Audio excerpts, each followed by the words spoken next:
And we welcome you back with open arms at the spiritual marketplace, which is actually the final 10th stage of ox herding.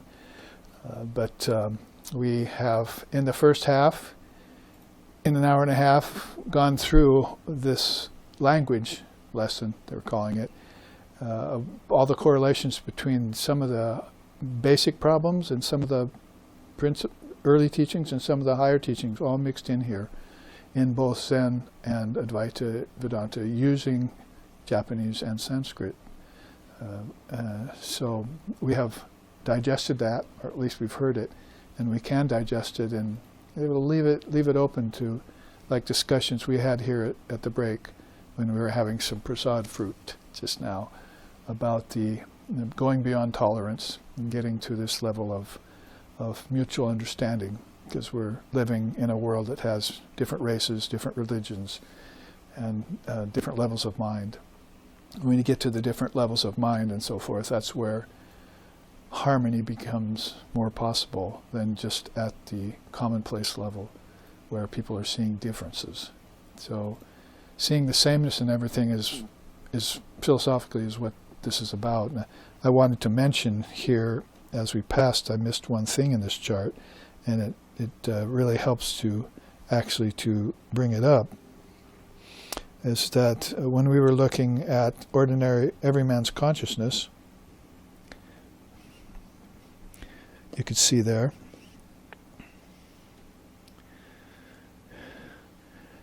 Banpo no Jishiki, I was saying how that was a very good thing in Zen. It's like you returning to your true nature is how I was trying to explain that. You just, become, it's not like you become great. You just become very small and humble, and that's just what the Lord loves.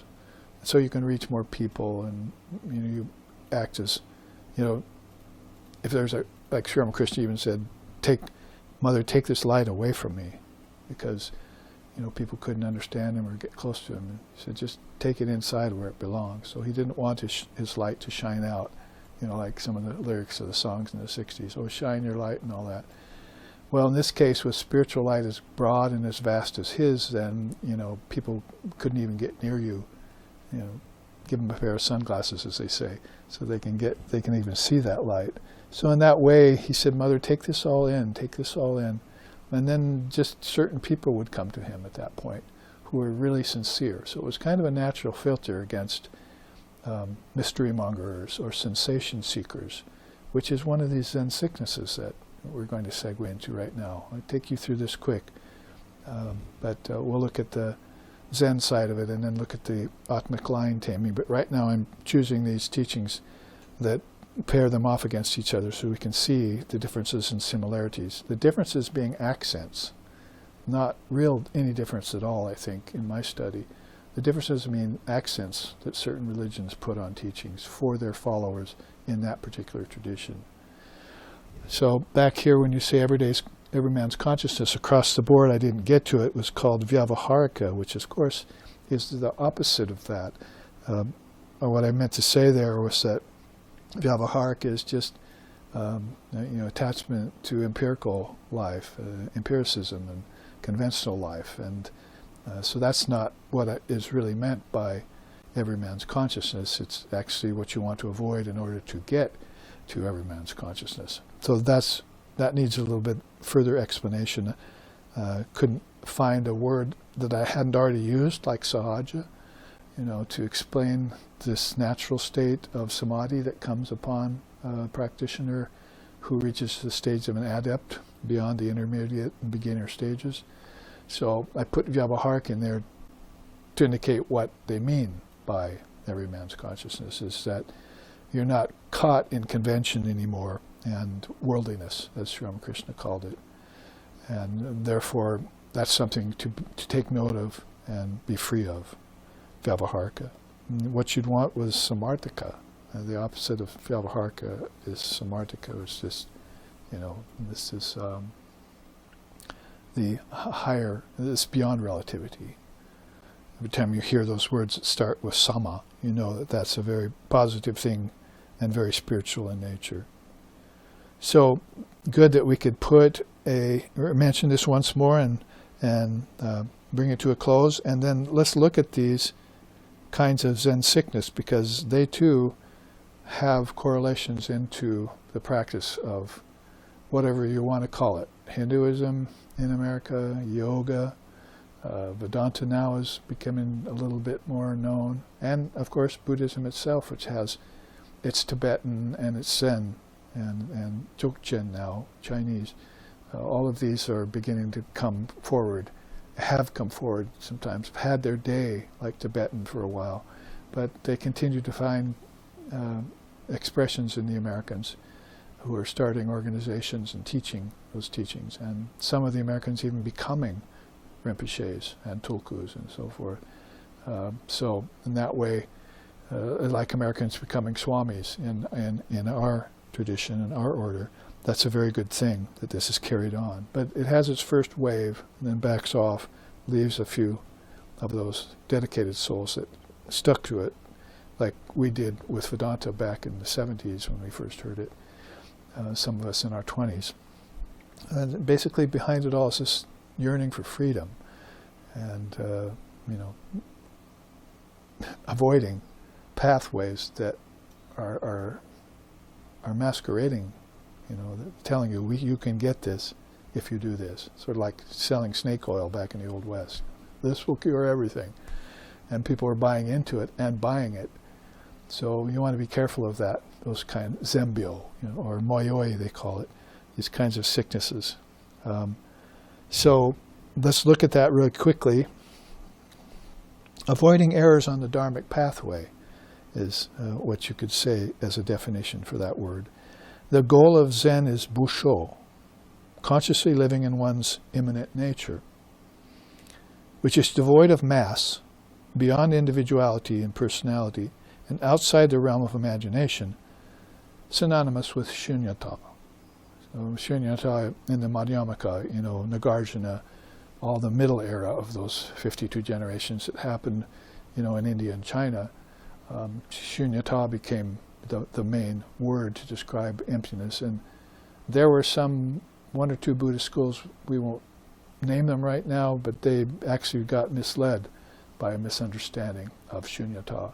So the Buddhists got a little bit more specific about it, and I think Zen, when it came to Zen, they got a little bit more clear about it. Zen is known for its clarity and simplicity, and so like things like every man's consciousness and all that, would give people a different view than the sensational walking on water kind of thing that you might get in Middle Eastern or Caucasian religion, Caucasian-based religions.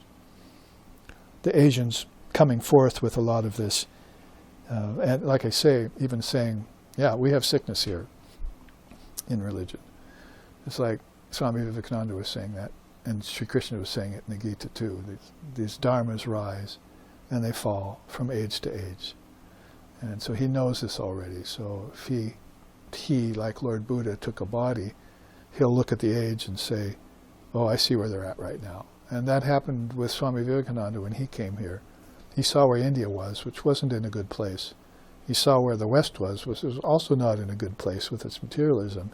And he knew that he was in the Kali Yuga on this cycle where religion had declined. So he said, that's not religion, that's irreligion. That's not truth, that's superstition. I mean, he would just come and call it out in front of religious clergy, both Brahmin priests and Christian priests. He would call it out and say what it was. And got him into a few tiffs occasionally, but he wouldn't change his stance, because that's what you do when you have the truth. You want to go and unveil it to people. And you can if you're a sannyasin. So on the way you're going to find different kinds of sickness. I'm sure you could name them in Christianity, you could name them in Judaism, you could name them in yoga.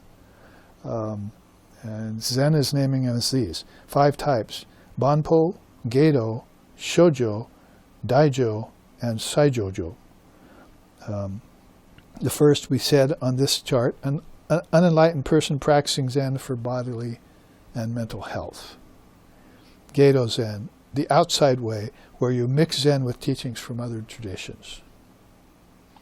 Shoujo Zen, small vehicle, mainly seeks discontinuation of rebirth and cycles. So it's getting finer, isn't it? But it's very interesting, is that if you want to get enlightenment just to get beyond rebirth, then of course you're not going to know that the soul is never born to begin with. See? So you're throwing a philosophical curve at yourself.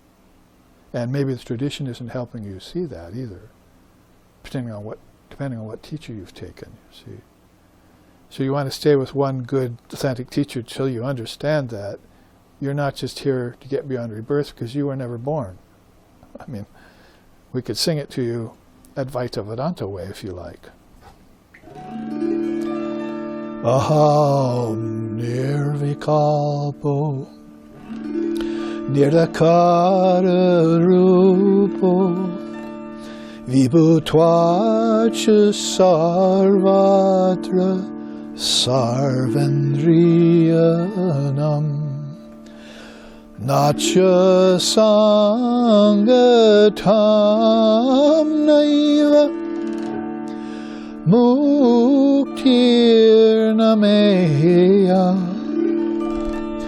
nacha sangatam naiva muktir nameya Chidananda Rupa Shivoham Shivoham Chidananda Rupa Shivoham Shivoham.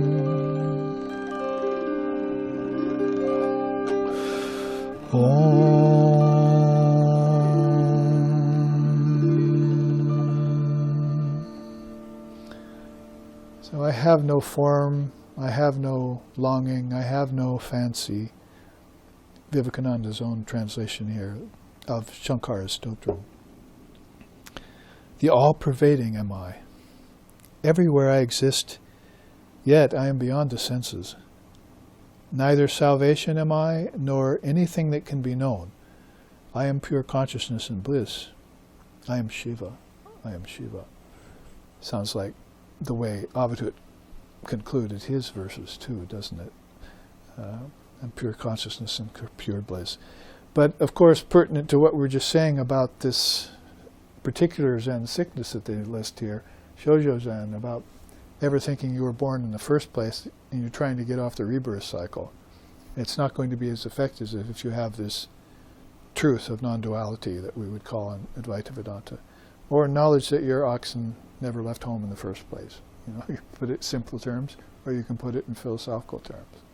Because then Shankar would sing, Namrichor Nashanka Name Jati Beda Pitanaiva Menaiva Mata Najanma. Namrichor, I have no death. Mrichor is death. Na Shanka Name Jati Beda. Beda, Jati is birth, right? So I have no death because I was never born. You don't understand. I have no death, there's no death for me because I was never born. So a kind of small vehicle, which Buddhism is known for, you know, all the way back to Hinayana, to Mahayana, to Vajrayana, and so forth. The vehicle got wider and wider, means more and more people could understand it. They made it, arguably, more understandable to more people. At least they exposed it to more people, because it got as complex as Vedanta can get, and yoga can get too.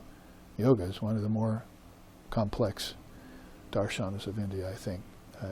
Patanjali outlines that in the sutras, how deep that can go in different directions. So, yet the vehicle grew larger, more popularity came to it, more people practicing it, more people avowing, you know, Buddha Dharma Sangha, that's my path, or Guru Dharma Sangha, that's my path. And so the small vehicles, then people still would adhere to it. I need to get out of this rebirth cycle. So they have some sort of fear about rebirth, which doesn't actually really happen because the soul isn't born, doesn't die. So the reasoning isn't sound yet. Non-duality is certainly not understood yet. And we already read, the goal of Zen is Bussho, consciously living in one's immanent nature. That's the perfection. That's the Atman. Abiding in the Atman, we would call it. So we make those correlations then between Atman and Bussho, and also between Anatman and Ahamkara. The non-self is also a direct correlation. This will get rid of any potential problems in dialogue that we'll want to have when a Roshi gets together with a Swami or an Advaita. That this understanding will be on the same page and words won't get in the way. Well, there's also Daijo Zen, the great vehicle, observes the unity of all things, and Zen in everyday life. There we are, it's pretty much just what I was saying. And then Saijojo Zen, supreme vehicle, where way, path, and goal are all fused in one. So you can see two of these are, we say, kind of sickness.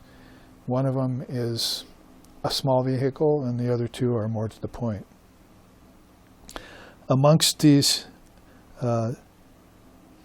subcategories of sickness in Zen, you have Buji Zen. That's a light and immature attitude towards the teachings, wherein practitioners think that since they are already Buddha nature, they do not have to do practice and seek enlightenment.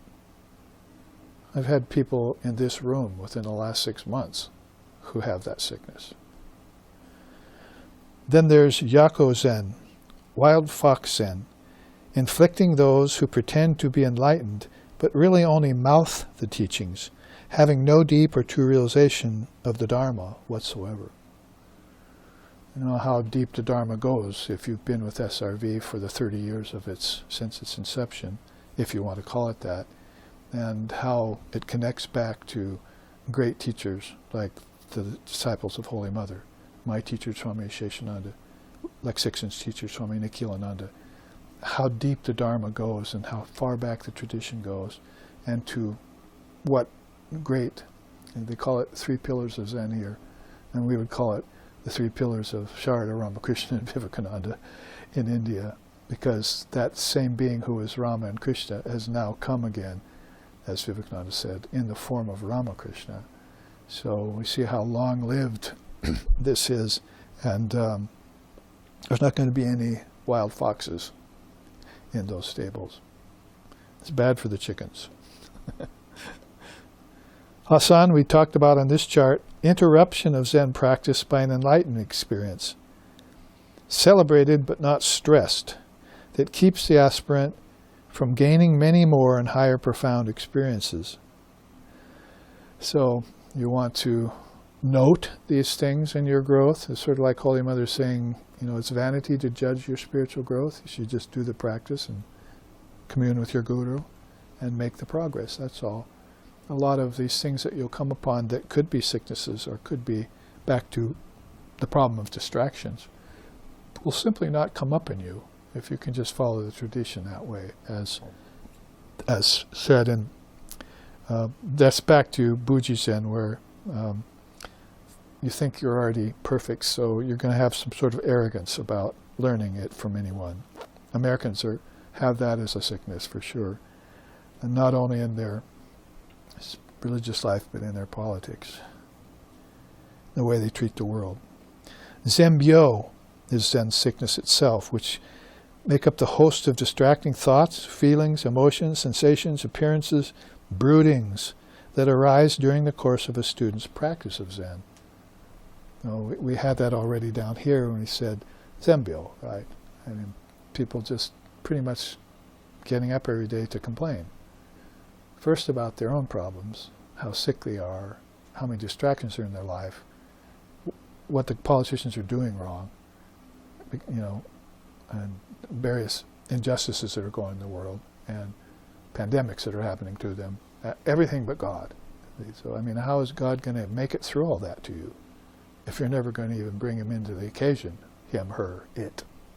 You have to call Brahman him, her, it in India, or him, her, that, because it's got form, Ishvar and Ishvari, at the highest level of form, but then it's got Brahman.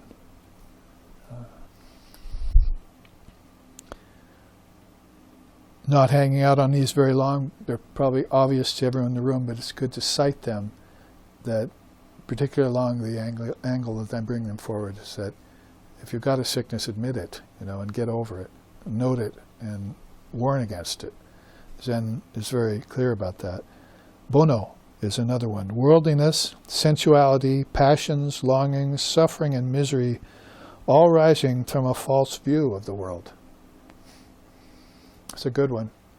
We were talking about that again on our drive today. This false view of the world is letting Maya in as if it were real, but it's not. Ignorance is not real.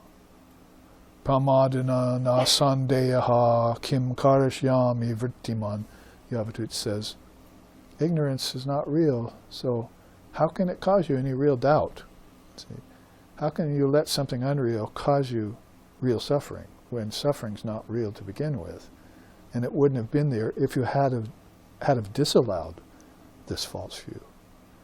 So if you have a false view, like my ox is missing, you've got to go on a long journey. See? You have to endanger yourself in the forest where other animals are there hiding, like tigers, lions and tigers and bears, oh my, just looking for this ox, which is really sitting back home wondering where you went. See? When's he going to feed me? See? Why did he go running off like he was, a first-class fool? Doesn't he just see me? Here I am. Swarupa Pratishta as compared to Swarupa Yatambhava. They don't recognize the self, essence, Swarupa. We use that word. Compared to those who recognize it and stay established in it, particularly when they're apparently born in this world. Then they can say, I have no birth, I have no death. On the left-hand or right-hand side of this, Goseki, trace of enlightenment, sticking to those practitioners who cling to their initial insight experiences instead of living as if oblivious to their own enlightenment in a natural way. Like Sri Ramakrishna did. Oh, you're such a great master. Don't call me that. That's a thorn. It pricks my flex. He said, who are you? I don't know. I can't find myself. I've been asking that question of myself for a long time. I can't find any sense of self. Oh, you point to you and says, oh, this is just a pillowcase. See, this body is just a pillowcase. So you're not seeing the true Sri Ramakrishna. And there are practitioners around who this sense of having a few experiences are sticking to them. In fact, Sri Ramakrishna used to say that they stink of Krishna to certain fundamentalist Krishna followers. Because there's fundamentalist narrow Shaivites, and there's fundamentalist narrow Ganapachas, and everyone thinks their own watch keeps the right time, and he was aware of that in India. So Zen, 2 generations later is being brought out, probably in Chinese Buddhism along the way. It developed. Makyo was next. Diabolical phenomena. I like it. Like the negative circumstances of the ordinary world, which the practitioner should not entertain in the mind, letting them turn into mental hallucinations.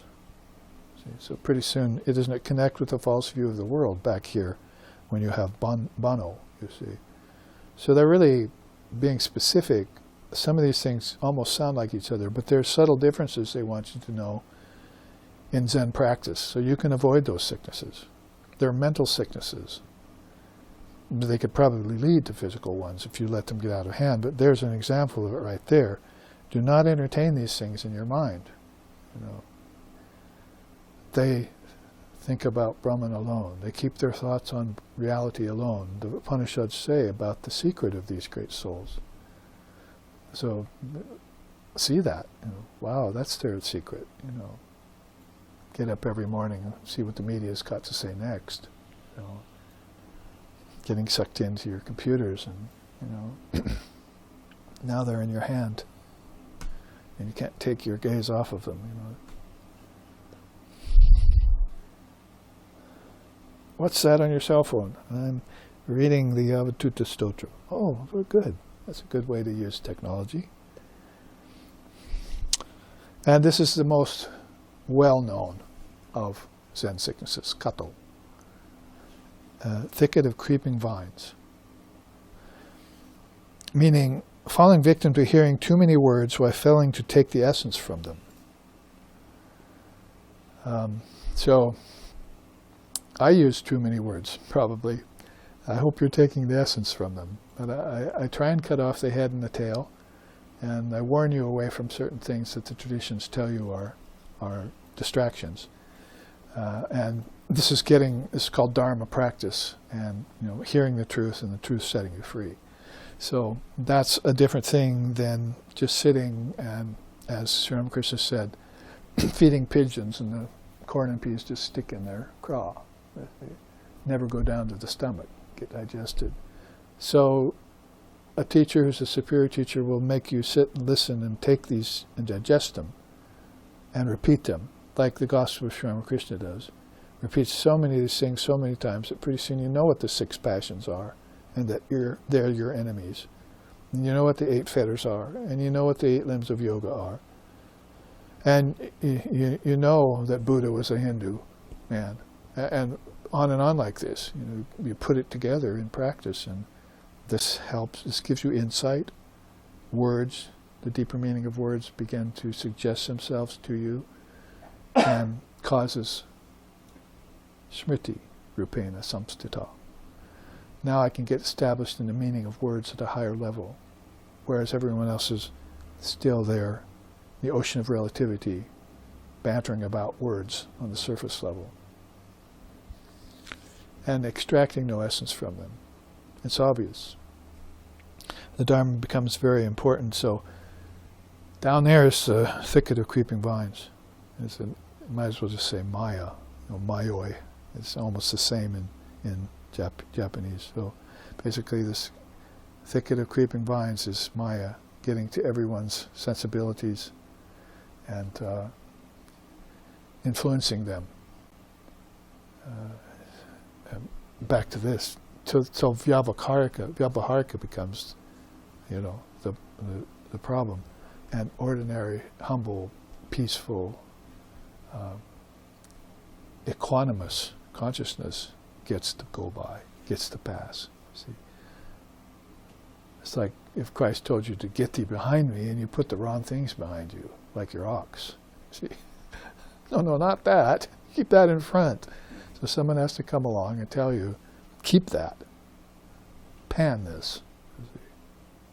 So basically there's one quote in the middle, and that took us through this really quickly.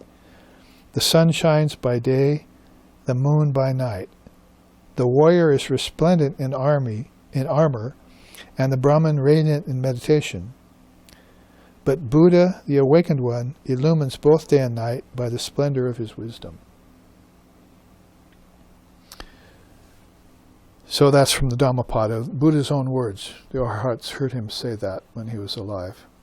So that beautiful saying of those slokas in the Dhammapada, that's early Indian Buddhism. We have to always return to that to check our compass. The Buddha, the awakened one, in other words, shines whether it's day or night, whether sun or moon is shining. And his words we want to hear above all else and take into teaching. That's one of the 3 bodies of the Buddha, is the Dharma teachings.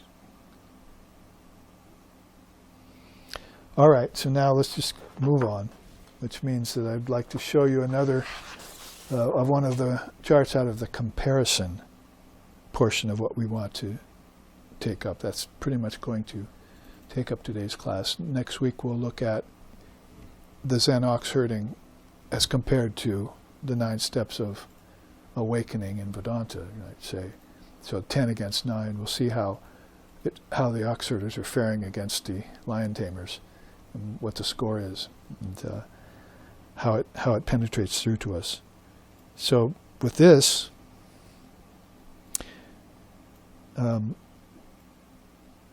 again, I was fascinated and compelled to do away with this problem between dialogue in terms of the self and the non-self, and show, instead of this kind of dialectic that goes on that, tries to refute each other, instead you should be looking at the things that correlate and sharing, you see. And then you don't even have to agree to disagree. You can walk up to them and say, I agree to disagree. And you can say, I don't agree with that. See? So they're non-committal. So basically you want to bring out some clarity, and here's where, like Vivekananda is saying, the name for divine reality in Buddha's dialogue was Pragyaparam, the supreme intelligence. So that was the God to Buddha, supreme intelligence. So he named himself after that. He couldn't see anything higher than that. And Vivekananda brought that out later, so Buddha-like himself, brought that out by saying, intelligence is the first compound of consciousness. So the first thing out the door, as I often say, from pure conscious awareness is these rays of intelligence, these wisdom rays. Like rays come off a sun, off the word come these rays of everything that's manifested taken from the Atman, or from Bussho, or from Tathagata. Now, there's that word that I put in this chart side by side with Atman. You can see its definition down below. Let's take that quote first. Here's the meaning of the word Tathagata in Buddhism. Tata, thus.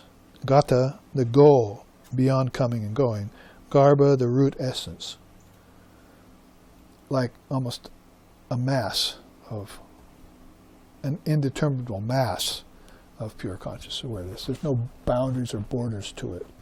And it lays outside of time, like I chanted at the beginning of class today.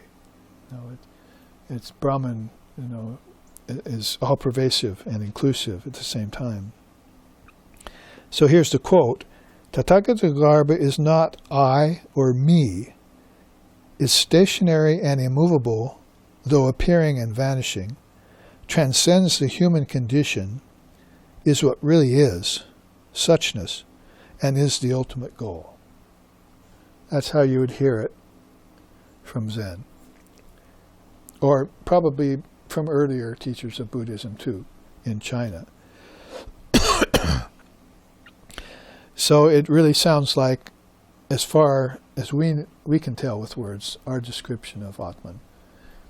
And it points to this transparency of the self that, like the ox, disappears behind everything that's manifest.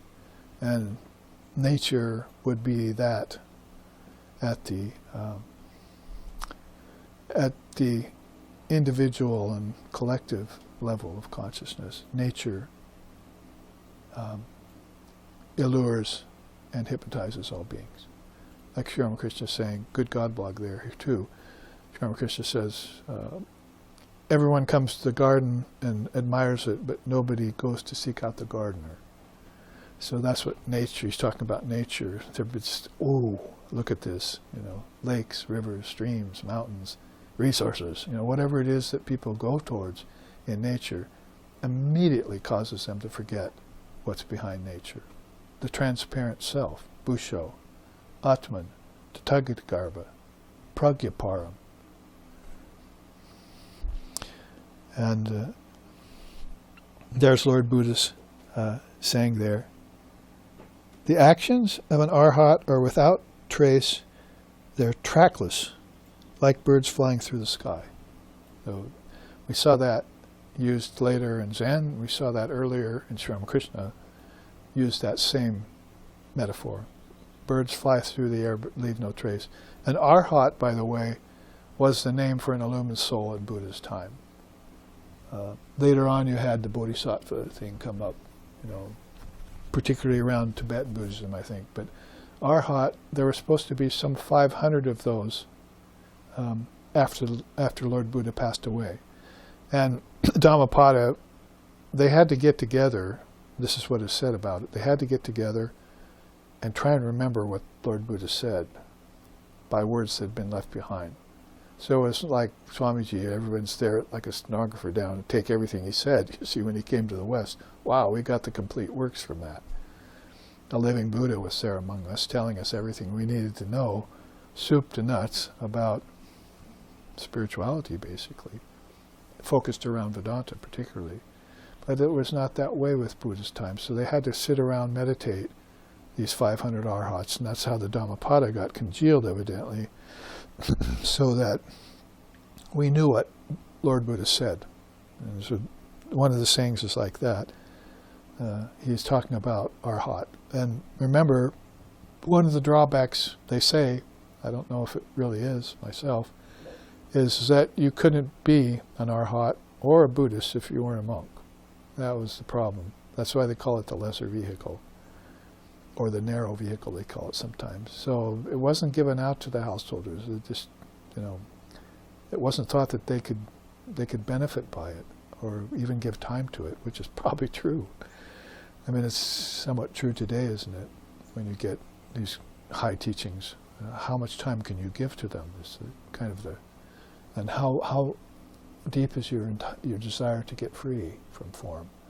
What? I don't want to be free from form. What are you talking about? Besides, there's no such thing as freedom, as formlessness. This is it. So, I think there's some sickness in those views myself. And I've practiced to come to know that there is a sickness there, maybe several kind, and you could bring it out in Hinduism too, not just in Buddhism. So,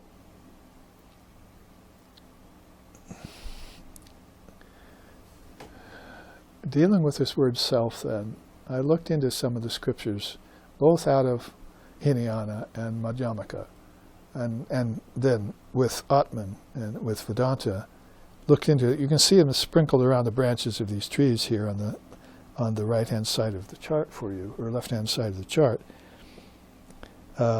It's from the Manjushri Nama Sangha. So there was,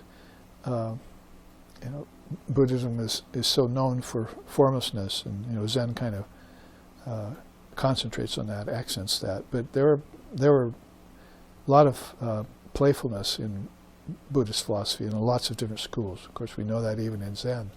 There's at least 3 or 4 or 5 schools in Japan. I'm speaking mostly from the Soto Zen today as I speak about it. That was our founders' tradition. But in the Nama Sangha, they're the names of Buddha, or the names of the Lord. And it's kind of hard to speak about it in that terms, yet it exists in Buddhism. There you see some of the examples. The self is called pervasive self, beginningless self, the guardian self of the 3 worlds. Now that has to be a form. You might call the guardian self of the 3 worlds death.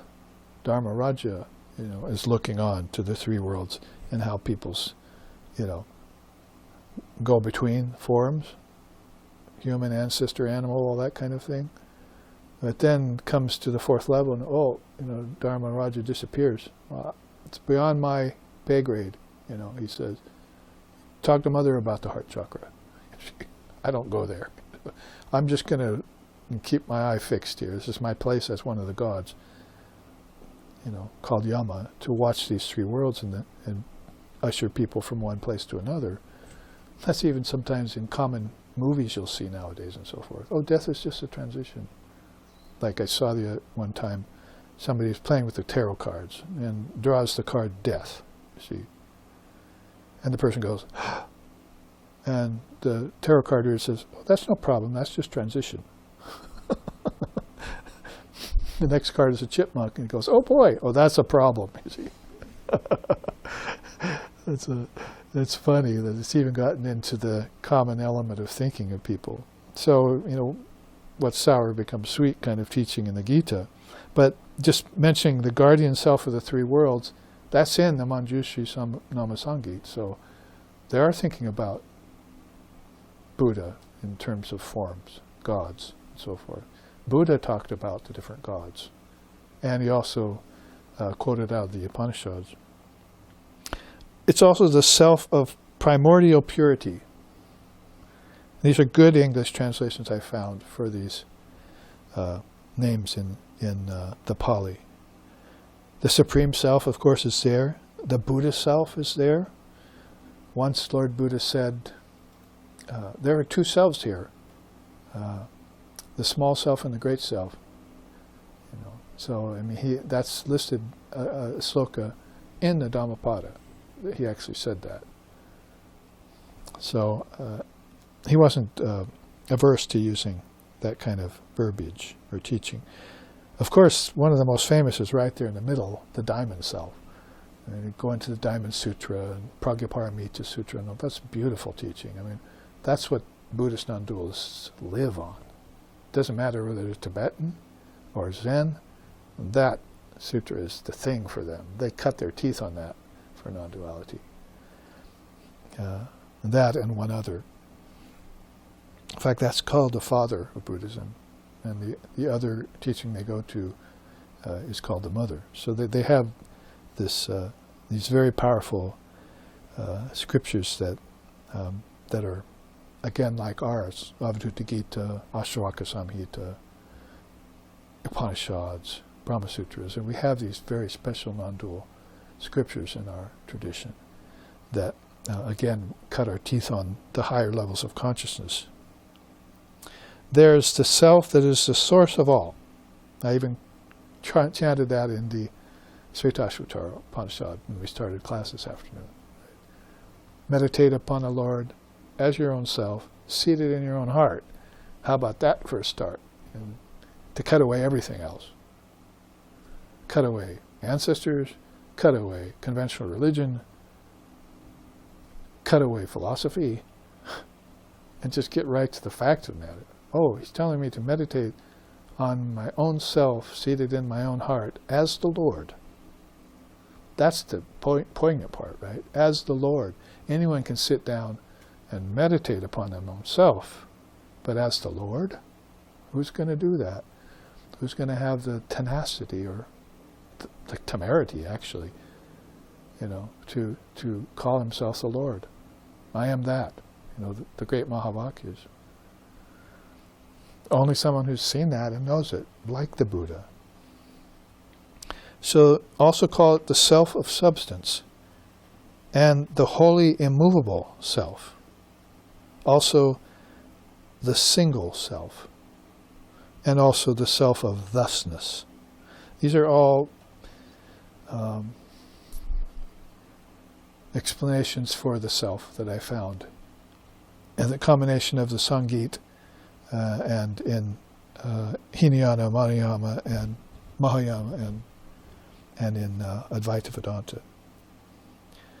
So to sort of draw some sort of conclusion out of that, we look at the Tathagata himself. So the Tathagata is like the Buddha.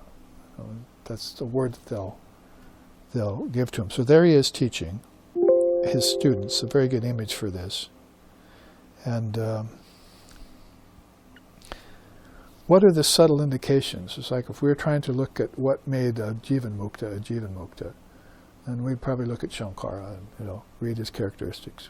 We see that's in the Vivekachudamani. He has a long list of that. I put that on a chart for you. In Footfall's book, it's there now. But in Buddhism, how would you indicate, because of the subtlety of that great being, a Tathagata?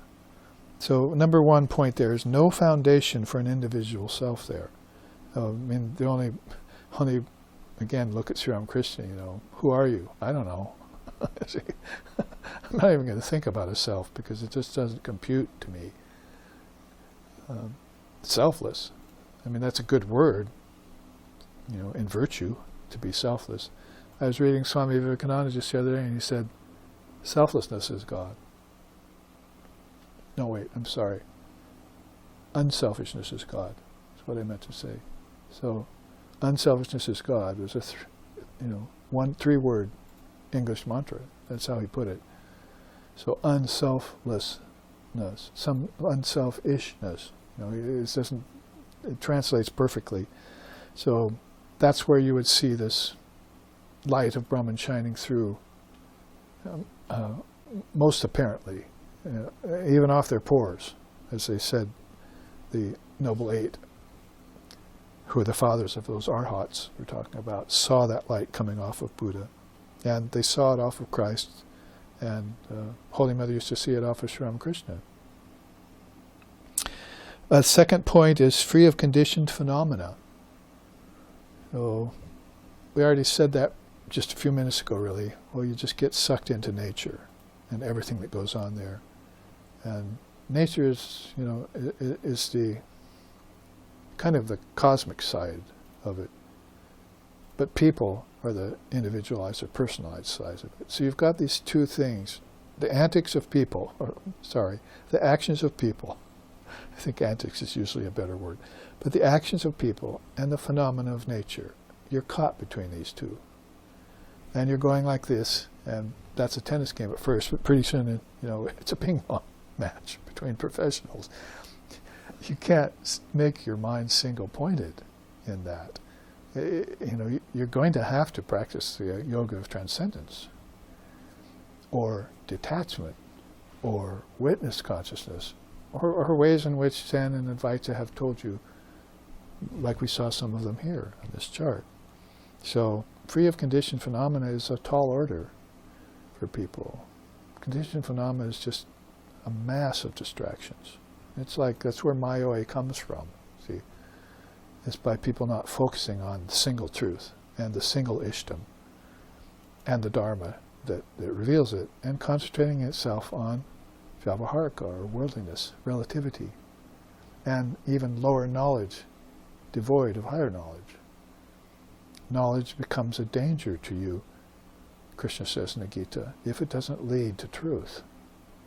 How long are we going to entertain lower knowledge and just stick to it and not heed his words? And then fall into this thicket of creeping vines, see? Or have we already fallen there, most of us? It's like choking us. Give me a knife. Give me a sword. I can't cut it with a sword. I need a knife first. See? Transcendent of men, gods, and Mara. Mara is really a name for the devil, and if you want to put it close to Christian tradition. Buddha had to fight Mara in his long sit under the bo tree. Mara came to him in several forms. It's like Christ in the wilderness kind of teaching. So it's pretty much of the own ego that this is happening, your own projection of evil, and how you have to deal with it.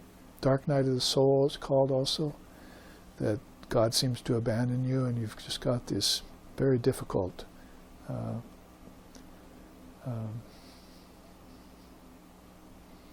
loss of your ox.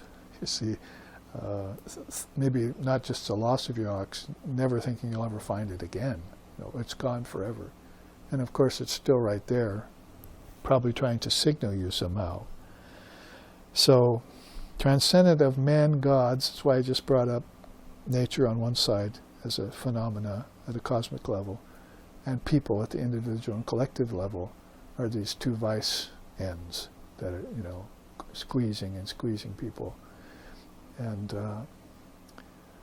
men and gods, then you've got Mara on the other side. It's kind of a creation of your own imagination. Because Mara can also be a substitute for our word Maya. They're very close, like Mayoi and Maya. The fourth point here, free of suffering and other burdens. Remember, we're talking about what? The indications of an illumined soul in Buddhism. A Tathagata. Who is Tathagata Garbha? He's a mass of consciousness. He's not an individual anymore. He doesn't have an ego, so that's why the first one, he can't admit to an individual self anymore. And he's not obsessed with nature for all it can offer, so he doesn't have He isn't attached to conditioned phenomena anymore. And he's gone beyond human beings and gods, the realms of those, the lokas of those. And so he can't be anymore under their influence. Kamalakanta sings that. When you see the feet of Brahman, get the feet of Brahman as your treasure, all the gods and goddesses will fall below you. And you'll be their master now. Whereas before in nature, they were your master. You can think that you're mastering nature for its resources, but there's a God for each one of those aspects that you're mastering that's not happy that you think that way. And so the karma will come back on it, see, in some form or another. So we would say neither of these traditions believes in God as being a judgmental being. God's not an individual. It's not matter, it's not thought, it's not energy, it's none of the things that people think it is. But it's not non-existent. It is existence itself. And everyone would say that about everything, including nature. It exists. But then some things exist on the surface and disappear at the depths. But that doesn't happen with Brahman. It's not apparent at the surface, but it appears at the depths. You see? Rub your eyes, look again. Get rid of your Zen sickness and see the truth through the Buddha, the body of the Buddha's teachings. The Dharmakaya, it's called. It's basically what we're immersing ourselves in for the last 2.5 hours or more. In fact, we probably only have enough time to finish this chart. The Tathagata is also free of suffering and other burdens, free of mental projections and emotions, which is why these sicknesses, a lot of them include this problem with emotionalism, and why the West, particularly America, is just inundated by emotional reaction to everything. We have to become like elephants. We have to become like oceans into which elephants move, instead of small little village ponds in which elephants move. Because a village pond will go crazy with waves. I saw that once happen in India when an elephant got in it. All the bathers, Hindu people, were getting out because the elephant caused such a stir in that little pond. This is out near where Swami Premananda lived when he was a boy. And then I heard later the teaching of how these great souls sit and things that would, stir up all sorts of havoc and hubbub in other people's minds, hit their mind and they just don't even you don't even see an eyelid blink, you see. And that's like an elephant going into an ocean. So we have to become that great that unreal things don't affect us anymore. We have to see them as they approach the ocean as being unreal. Not wait till afterwards and see how we deal with it. It has to be based on this precognitive truth, a nice word that Buddhism liked to borrow, precognition. You have to know this before the facts. There is a way to proceed knowing after, right? It's one of the 6 proofs of truth we studied a year ago or so. But better to know before the fact, to have this precognitive wisdom.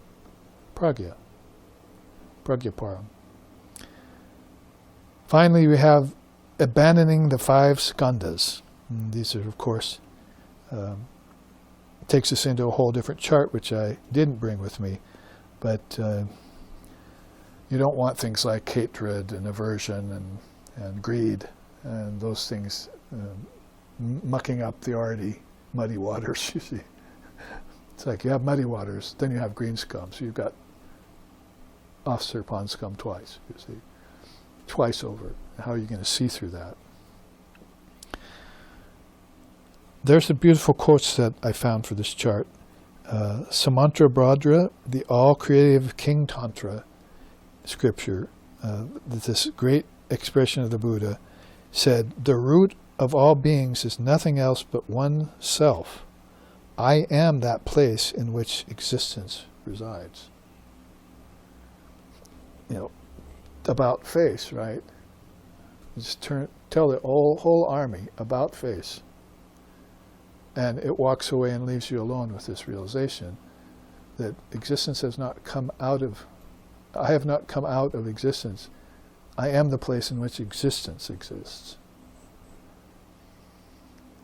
including all the phenomena which presupposes otherwise. And that's how they sit as the Buddha for 50 days and nights, or in the wilderness for 12 days a night, or whatever length of time they take to show the world that I am Atma Brahma, or Tattvamasi, or Prajnanam Brahma. There's that word again, pragya. Or as Swamiji put it, the self is all in all, none else exists, and thou art that. Say Om Tat Sat Om, right? Beautiful song of the Sannyasin. Another beautiful quote for this chart, because we put Tathagata next to Atman in this one, whereas over here we're putting Zen Buddhist sayings in Japanese next to the Advaita Vedanta. This is all, an introduction to the 10 stages of oxherding and the 9 stages of realization of non-duality in Advaita Vedanta. We'll start off with that next week. And you also got to see a little bit about Zen sickness, so that you could you'd know that exists in their tradition too, not just in ours. So this other quote that could wrap things up: each sentient being contains the intrinsic indwelling potency for becoming a Buddha, fully awakened. On the calendar that I received from India as a gift today, I flipped it over to August 8th. I flipped it over, and there was Swami Vivekananda saying, every being has within them the potential for saintliness, for perfection. That was the quote for that particular day, And so here it is for the Buddha, 2,500 years before him. Each sentient being contains the intrinsic indwelling potency for becoming a Buddha. And this is a safer way of putting it than I am God. Let someone else say it, then it becomes that thou art. You see. Let someone else call you God, don't call yourself God. Then it might work better, you see. The ego won't react and so forth. There won't be any emotionalism and philosophical confusion, Bhranti darshan and so forth. Oh, I hear that. Let me take that in and think about it, you see. Let the light come, the light of higher understanding come, and infill me. Whether I have to pray for it, which is one step, a way of doing it, or whether I have to meditate, or whether I have to willfully bring it to me by listening to the Dharma. One final, because we're borrowing from the Tantras here, one final quote is, the universal self sports through entities via samadhi.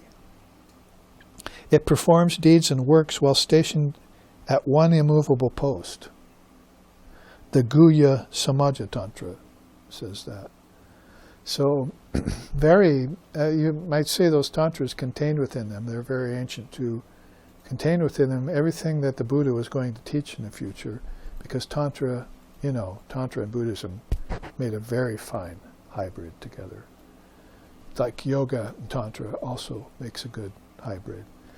And I'm saying here that I think Zen and Advaita Vedanta is even maybe better than a hybrid. It's just, two sides of the same coin, or maybe the same flower with different colored petals. It's just proposing this non-duality, if we want to use an easy word for it, that this non-duality is the truth of life and existence. And it's in the very essence and nature of everyone. Everyone from the ignorant to the practitioner to the fully illumined has that, as is said here, by Lord Buddha and by Swami Vivekananda. So here we'll end with a chant. Om Sato Ma Sadgamoya Tamaso Ma Joytir Gamoya Mrichor Ma Amritam Gamoya Abhira Mayedi Rudrayate Dakshinam Mukam Denamam Pahi Nityam Om Shanti Shanti Shanti. Lead us from darkness to light. Lead us from lower truth to higher truth. Lead us from the unreal to the real. And lead us from the illusion of death to eternal life. Reach us through and through, O Lord and Mother, with thy sweet and benign presence. Om peace, peace, peace. May peace be unto us, may peace be unto all. Om Hari